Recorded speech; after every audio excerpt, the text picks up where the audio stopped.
Hey guys, welcome to this week's podcast episode. And I've got a fantastic guest for you today, Nicki Sciberras. And I'm always scouring the globe looking for entrepreneurs, people doing things on the cutting edge. And so today's talking is all about digital marketing and digital advertising. And there's a lot of interesting new updates with cookies, which we're going to talk about. And overall, we're going to talk about ads, marketing strategy, branding. And I'm really happy to welcome Nicki to the show. So welcome, Nicki. Thank you. I'm so excited to be here. I'm so excited you found me and the opportunity. Yeah.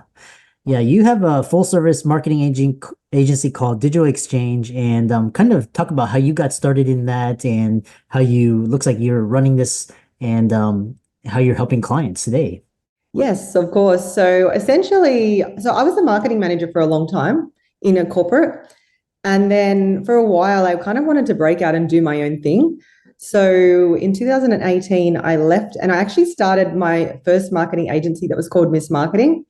So that was a full service agency. And last year, we actually rebranded to the Digital Exchange. And the reason we did that was there was kind of like a maturing of the brand of Miss Marketing. And we wanted to attract a different audience and we wanted to focus and specialize in Google ads, Facebook ads, and search engine optimization. So Mm. that's how we kind of moved into that brand. And now we primarily work across, well, we work across both e-com and service-based businesses, but we mostly, I guess, manage marketing for lifestyle brands. But then in terms of our teaching, we do that for everybody.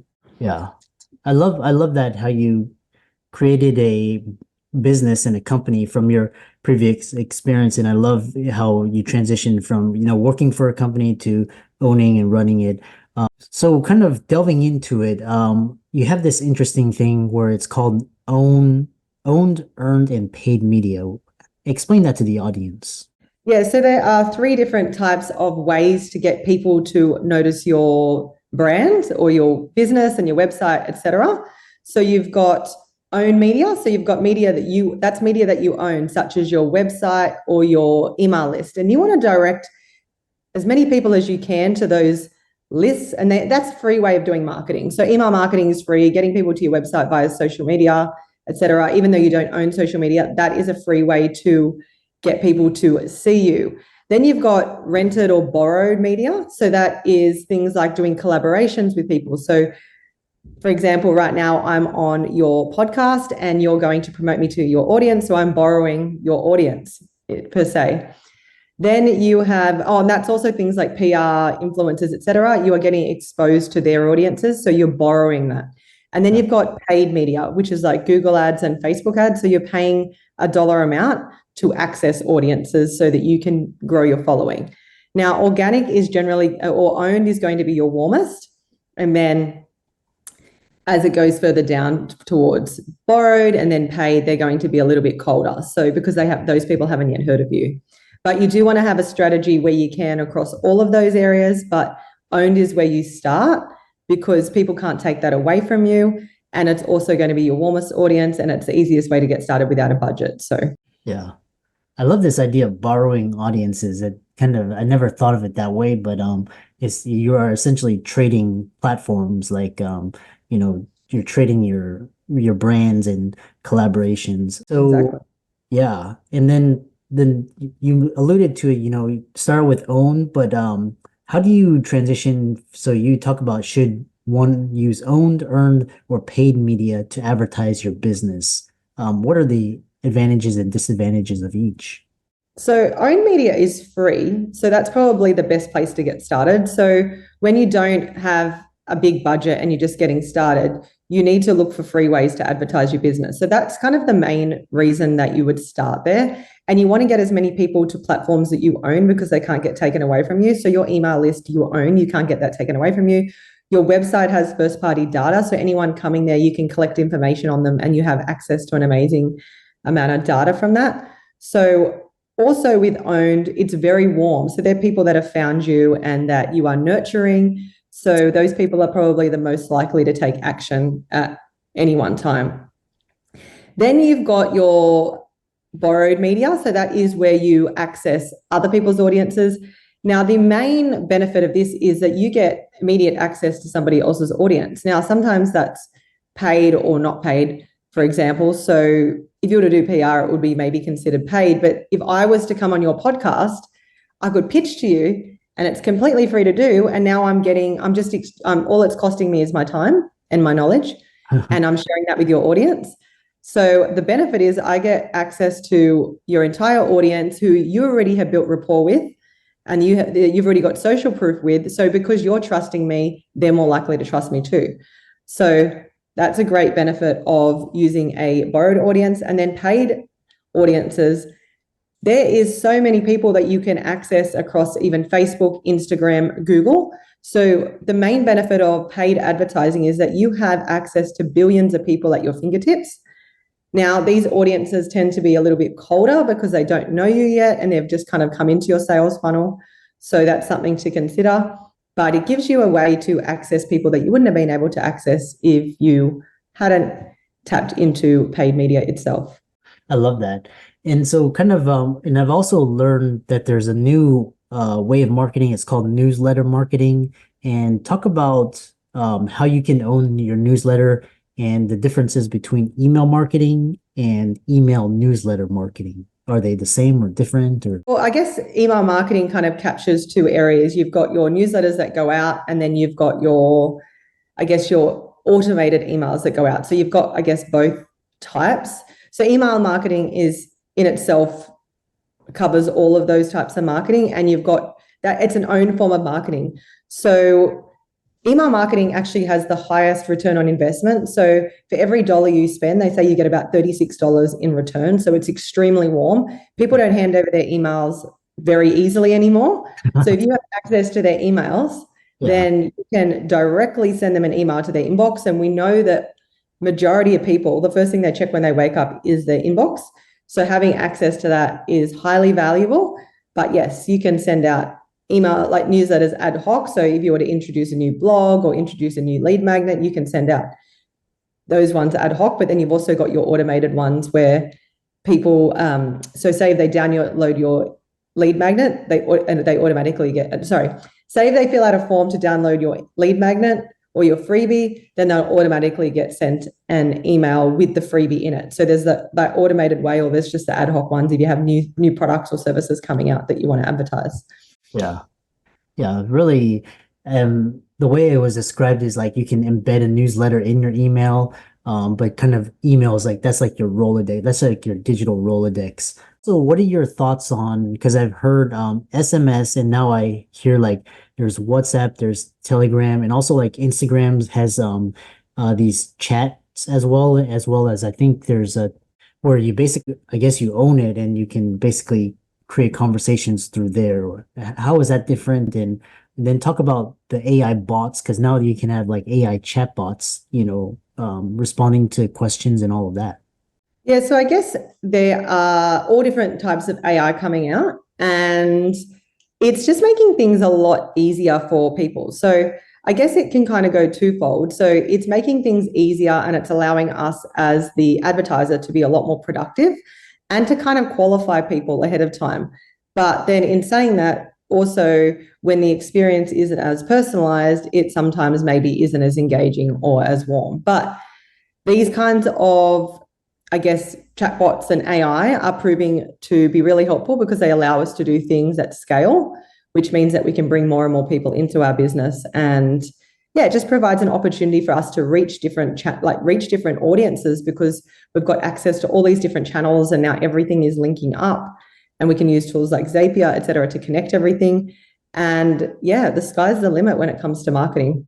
Yeah, it's amazing because now, like I think originally, like it was like Facebook communities, and then like LinkedIn, there was like Twitter Space, there's Clubhouse, but now you can create chat rooms like in Discord or with WhatsApp or Telegram, and kind of continue Slack as well. Talking about ads, which is really interesting, is which is better, Facebook or Google ads? Oh, this is the $1 million question. I was actually just writing a blog on this morning, which is super funny. So neither is actually better. They're actually better when you use them together because across Facebook, Instagram, and Google, you're actually covering a lot of space across the internet. So if you are on those three platforms, you're almost appearing everywhere that people are searching. So you're covering a lot of territory. The Yeah. difference between them is you want to understand, I guess, what kind of product or service that you have and where people are in the buyer journey. So, for example, Google Ads is all based mostly on search. So, if you have a new product or something niche where people aren't really searching or there aren't a lot of keywords or people don't yet know about it, Google Ads isn't really going to work for your brand as such. It's Hmm. better for people, it's better for brands where people already know who you are or that your product or service exists, because people can't search using a keyword if they don't know you exist or they don't, it's a new product, for example, because they don't know what to search. So if you have a relatively new product or something that people don't yet know about, then you want to use Facebook or Instagram because it's a really good way to interrupt what people are doing with you and, grab their attention using things like graphics and great copy and something that's going to stop the scroll.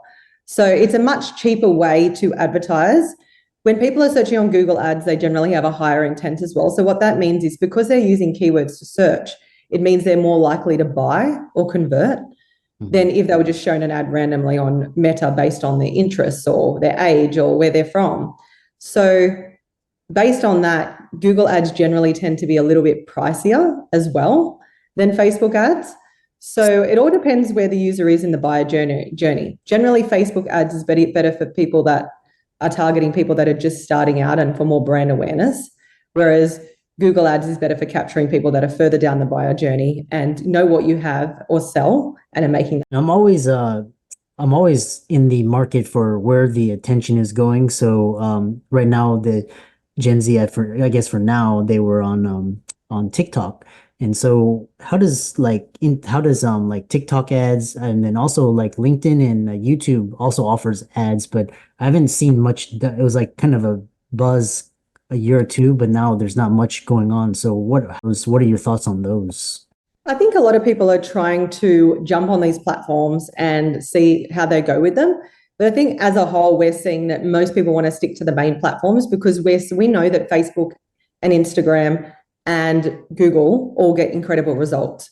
So I see a lot of ads saying get on LinkedIn ads, get on LinkedIn ads. There's a lot of results, but from everybody that I know that's tried them, they've found them to be really quite expensive for the return on investment that you get. So that's the feedback that I've gotten from LinkedIn. TikTok, I've heard mixed reviews, so good and bad, but I guess it just depends who your target audience is. If you have a younger demographic, TikTok's really great for that. And it's also much easier to build, I guess, organically on TikTok compared to platforms like Instagram. So in terms of your organic, TikTok seems a lot easier to grow, but in terms of paid, I believe Facebook and Instagram ads as well as Google ads are still kind of the primary ones that people are using. I know because you have a lot of experience with this. With recent Apple and cookie changes, adapting to changes in digital advertising, how do you adapt your strategies for paid advertising to ensure continued success for your clients? Yeah, so around the world, particularly in Europe, we have seen huge changes to the way that privacy and data needs to be collected in order to protect the privacy of users across all different browsers and everything online. So in order to counteract those new policies and give people the privacy they deserve so that we aren't tracking every single thing that they are doing online all the time, third-party cookies are coming to an end, which is really sad because as an advertiser, we were able to see exactly what everybody was doing online and we're able to retarget and sell them so much stuff. But with those Apple changes that came in a few years back and now Google via Chrome is going cookieless, we've had to implement new ways to, I guess, collect that data so that we can effectively advertise. So as you may or may not know, Facebook Ads has brought in the conversion API and Google Ads has brought in the privacy sandbox. So that's another API as well. So essentially they've given us these new APIs or AI tools really, where we can connect directly from Meta to, I guess, the website of the advertiser. That's kind of maybe hard for people to get their head around. It's historically what we used to do is we would connect to the individual user's browser, but now we collect directly from the advertisers. So straight from Meta or Instagram, we collect the data straight from the advertiser's website, and that feeds directly in real time back to Meta or Instagram, and the same for Google. So the data won't be coming from the Chrome browser anymore, from the user's Chrome browser. It'll be coming directly from the users or the advertiser's website directly into Google. So that's how the new APIs work. They bypass the user's browser and they go straight to the advertiser's website to collect we call it first party data. So cookies is third party data where we're collecting data from the person that we're advertising to. Now we're collecting data directly from the website that's advertising. So it's just a different way of collecting data, but it gives the user a lot more privacy. But it still means that as advertisers, we can still see success from our campaigns because we're collecting data and able to retarget people that have shown interest in what we have to offer. So everyone's happy. There are other things that you can do that aren't relating to ads to try and also help boost that. So because we now have a huge focus on first-party data. So what first-party data is, it's data collected straight to your website. So all the people that come to your website, think about all the stuff that you could collect in Google Analytics. So for example, the names of people, or not that we keep that private, but things like their age and, what they're purchasing, stuff like that. Anything that's, you can collect on your website, that's classified as first party data.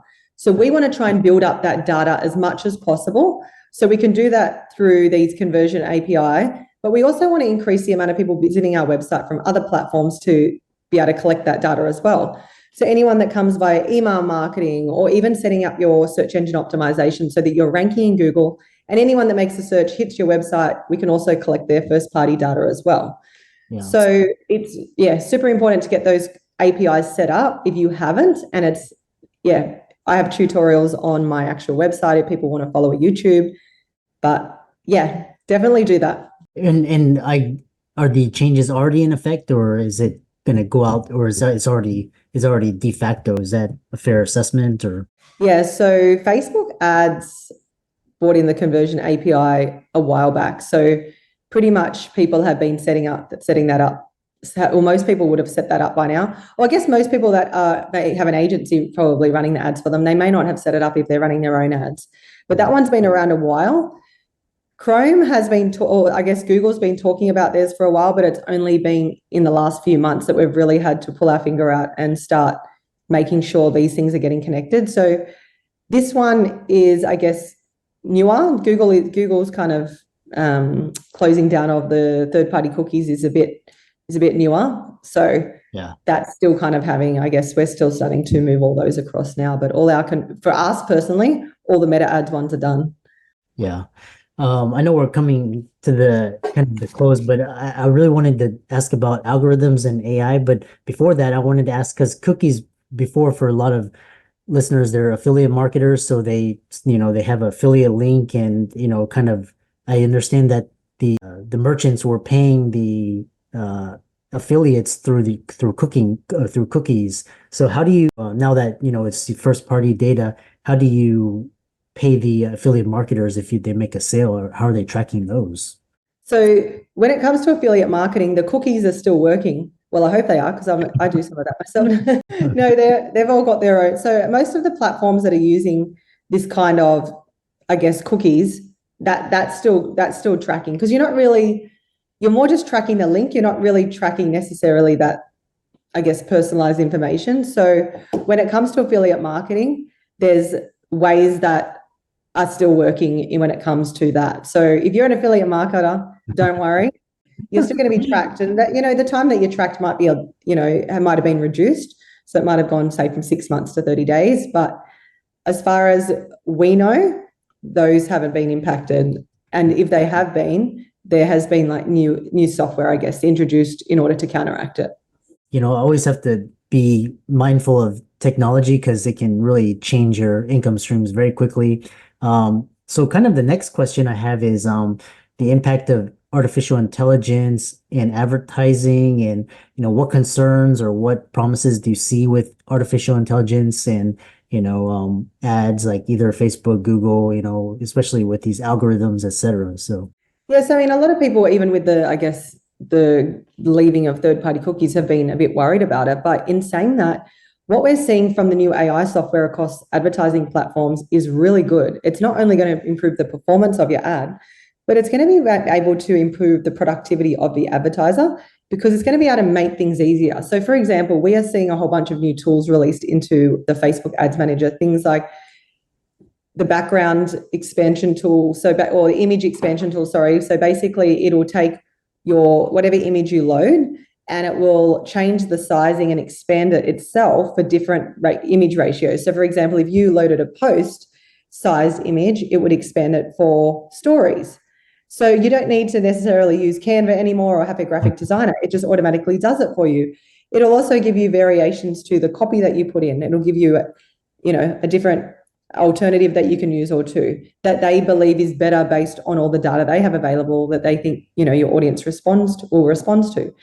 There's also a new background image tool where it will swap out the background of your current image and replace it with another one. So you don't have to go and get a graphic designer to do that or swap it out on Canva. So all these things are going to save us heaps of time, but allow us to A/B test different things when it comes to our ads, which means that our performance is going to be increased, but it's also, again, going to save our time and increase our product. Sorry, it's also going to, sorry, something just dropped off the table, to be quite frank. Sorry about that. Yeah. So it's also going to increase our productivity as advertisers.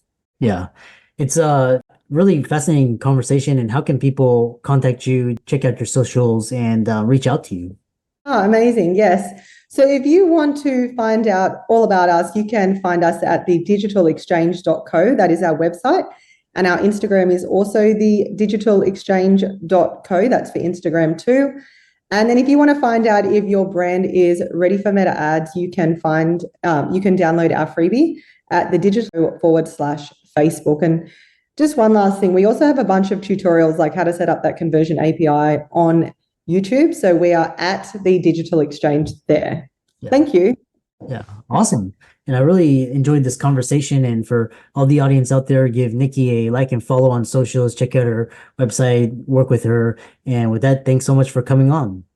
You're welcome. Thank you for having me. It's been great. I love this kind of conversation. So hopefully everyone updates their conversion APIs as soon as possible to get the most out of their data and advertise well to build your business.